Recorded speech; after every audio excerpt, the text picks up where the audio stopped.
pessoas. Aqui é Carla Freitas, pesquisadora do NUCUS.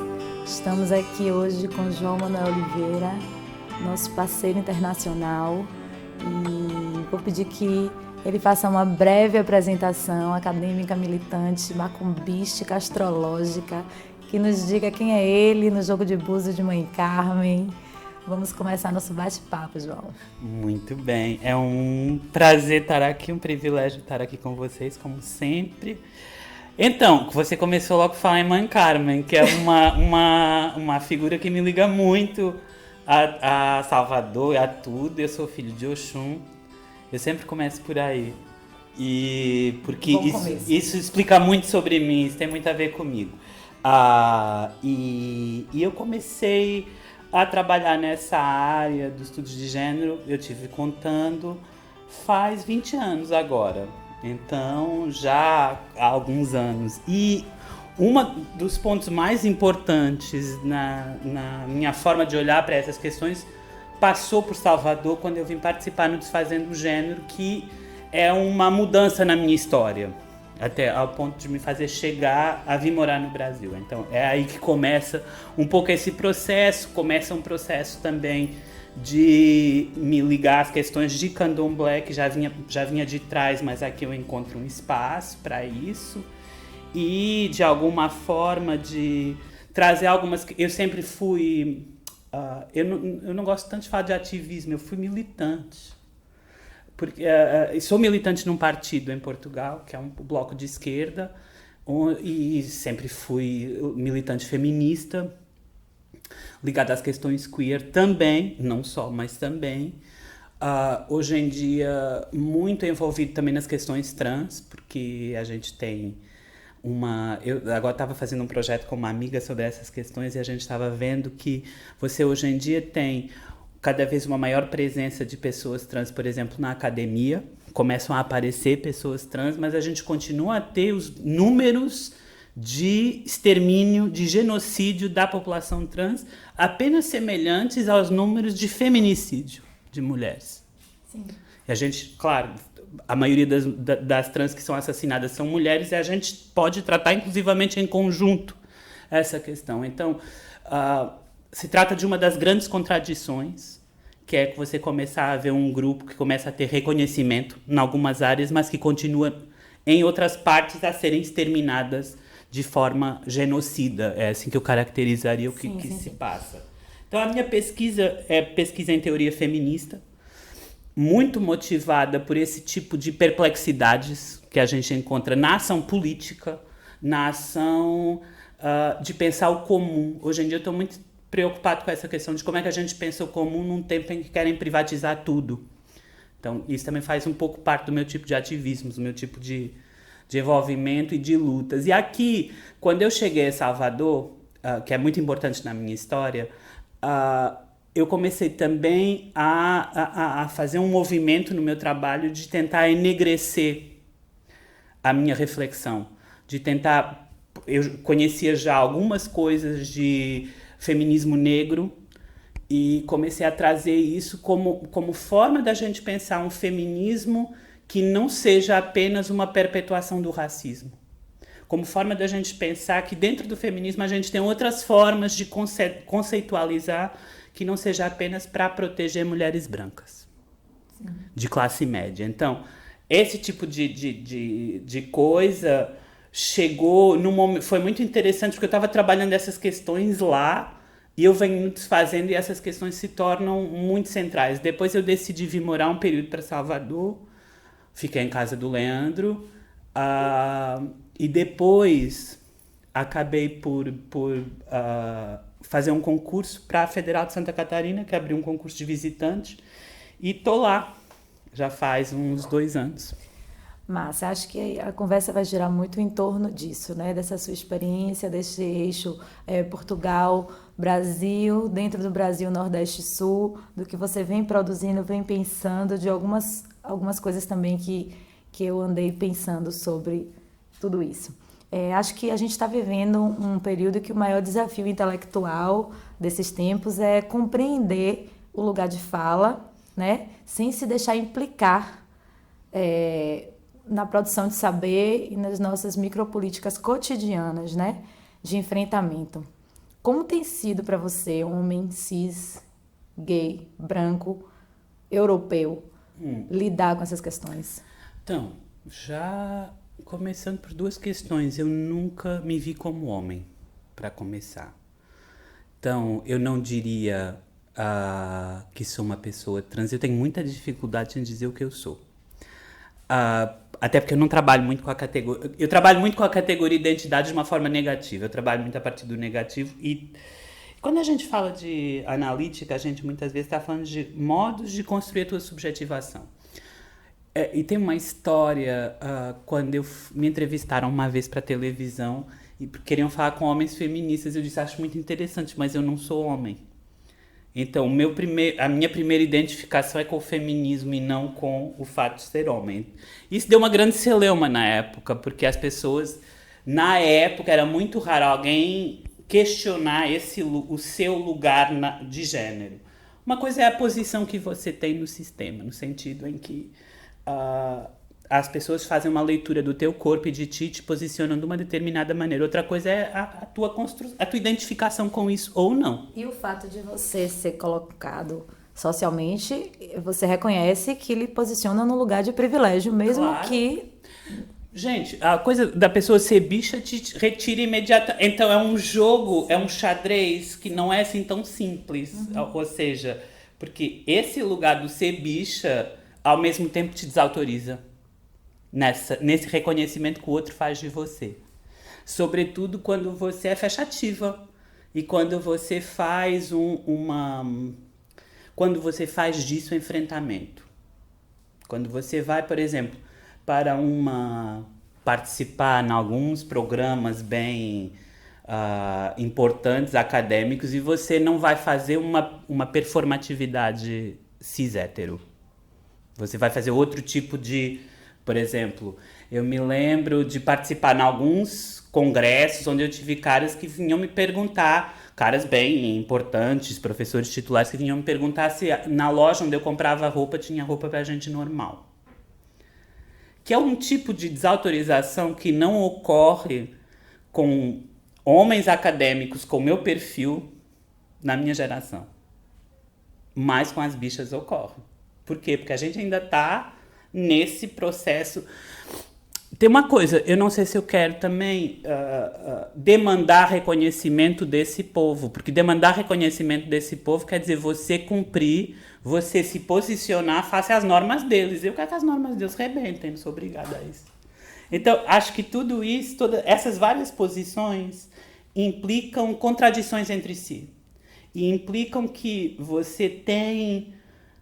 Se a gente... Olha, por exemplo, o Stuart Hall é uma figura que eu admiro muito. É uma figura que me ensinou bastante coisas a esse respeito. E eu sempre dizia que uma coisa que eu gostava de fazer é perguntar às pessoas de onde vinham. E que com isso ele sempre esperava uma resposta complicada. Então eu acho que a gente tem um pouco isso, que é várias contradições. Olha, uma delas que é interessante também é o ser português, que aqui é visto como uma posição de privilégio, mas experimenta sair e ir para a França, em que te dizem tipo, não, aqui vocês esfregam o chão, vocês limpam o chão, ou aqui vocês são... Então, todas essas posições são muito relativas de acordo com o lugar em que a gente está. E isso nos coloca também em permanentes contradições. Eu vejo muito essa questão da contradição assim, na forma como porque todas essas dimensões posicionais elas fazem parte de formas de leitura do outro. São formas da gente colocar o outro face a um sistema. Essas formas de leitura, às vezes, não são tão diretas ou tão lineares. Então, tudo isso eu acho muito interessante estudar, por exemplo, estudar e viver essas contradições. Sim. Eu te conheci na segunda edição do Desfazendo Gênero, né, que você já mencionou que você esteve aqui, e o primeiro contato que eu tive com você foi na mesa que você esteve junto com o Yuri Trípode, com o Andrés Rivera, e era um momento em que a cisgeneridade enquanto conceito estava no olho do furacão, né, da disputa epistemológica, e a gente estava vivenciando tensões em torno disso a todo momento. Eu acho que isso ainda paira, né, nessa disputa, de um outro jeito já. Mas eu queria entender, porque eu me lembro que naquele momento, naquele dia, inclusive, houve uma transativista lhe confrontou na sua fala. Eu queria saber o que é que mudou de lá para cá para você com relação ao conceito de cisgeneridade. Então, nessa fase, quando começou, na Europa, o conceito de cisgeneridade ainda nem estava dando seus primeiros passos, enquanto ele aqui já estava muito mais cozinhado. E por quê? Porque aqui, e quando eu estava dizendo na Europa, eu estou me referindo a Portugal especificamente, tá? Vocês aqui começavam já a ter uma base de ativistas intelectuais trans que estavam produzindo trabalho que, sendo colocado muito nas redes sociais, você deve lembrar dessa fase que era tudo muito Facebook, blogs. Sim. E na Europa a gente ainda estava dando esses passos. E uma das coisas mais interessantes desse percurso sobre essa questão foi começar a querer entender e pensar o que é que podem ser esses saberes trans. Porque isso faz parte de um conjunto de saberes que são subjugados, que ainda não são suficientemente reconhecidos na academia e que começam a ser vistos dessa forma.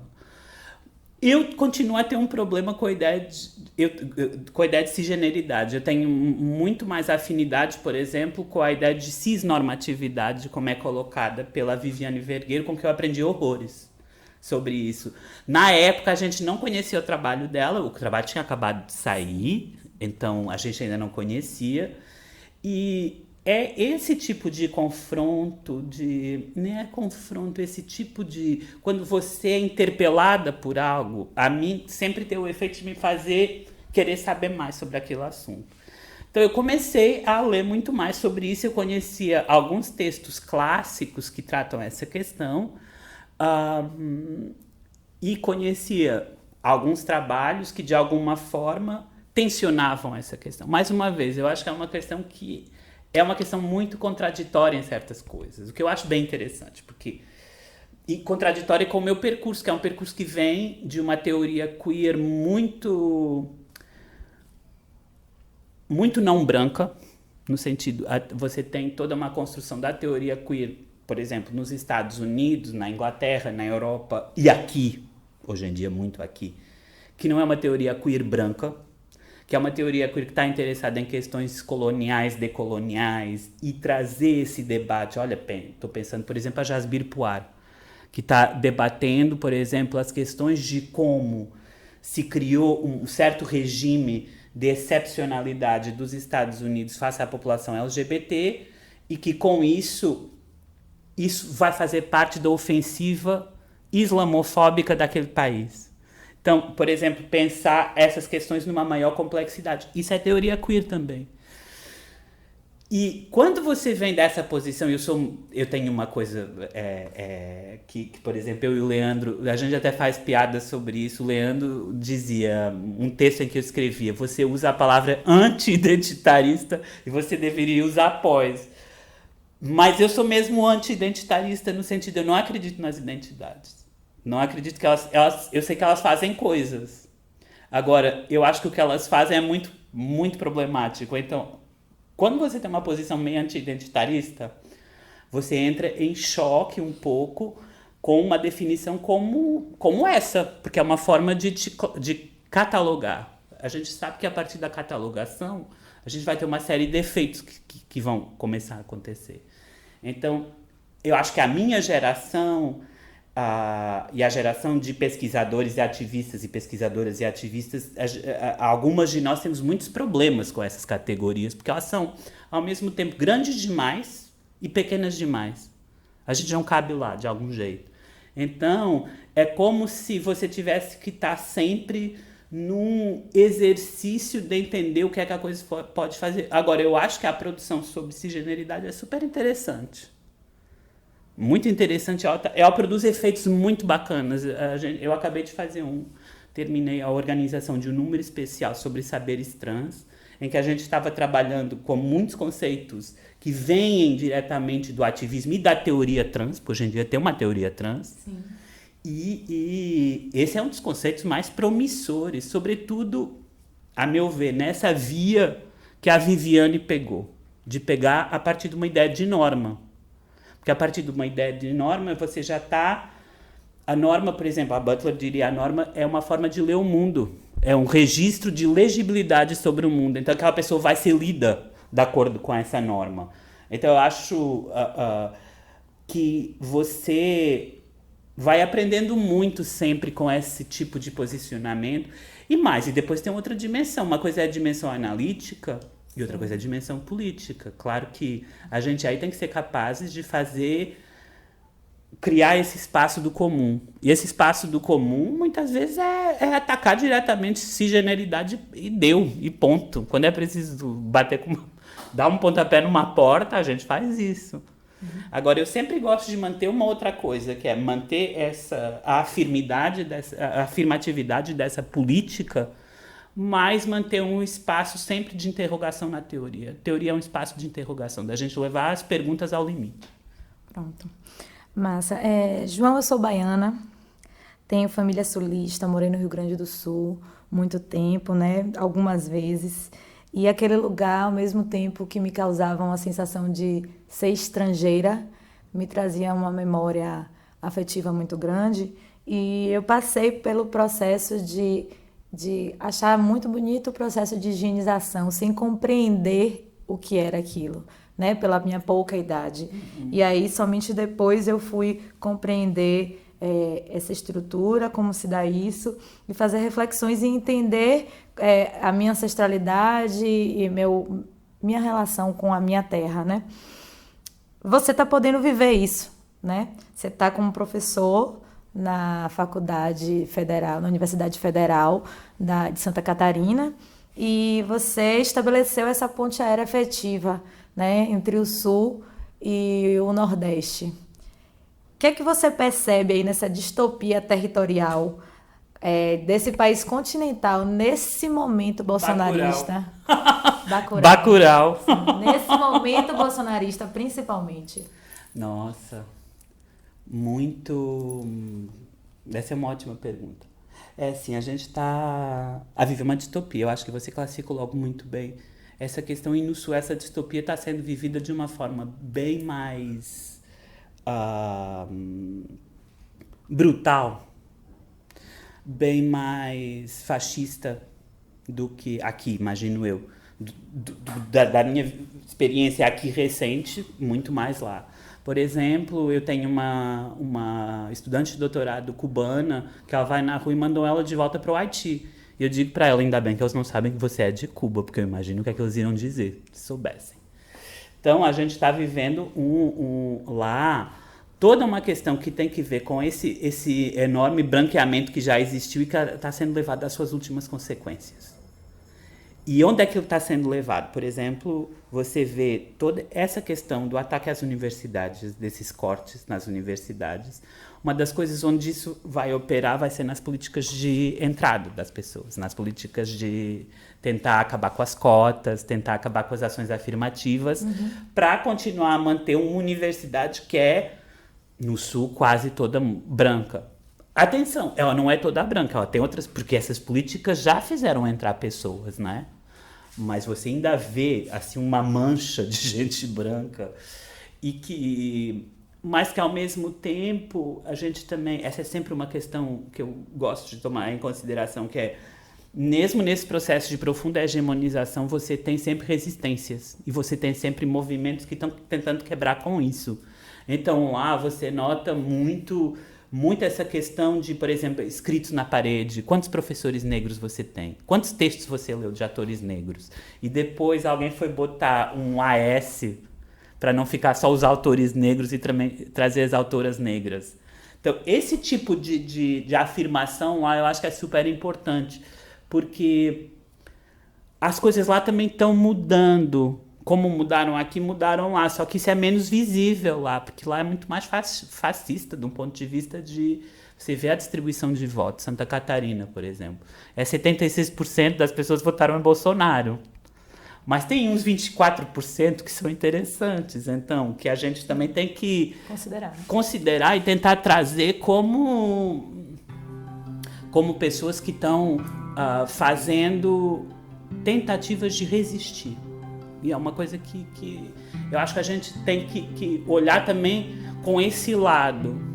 É um contexto super difícil, mas imagina o que é resistir nesse contexto, ainda é mais difícil. João, muito obrigada. Foi uma honra recebê-lo aqui, nosso primeiro parceiro efetivo internacional. Vocês vão ficar com os próximos programas. Foi uma honra ter nossos convidados com a gente e vamos dar seguimento aí. Um beijo, gente. Então, beijos e continuamos aqui. O CU será sempre a minha casa, então eu volto sempre aqui com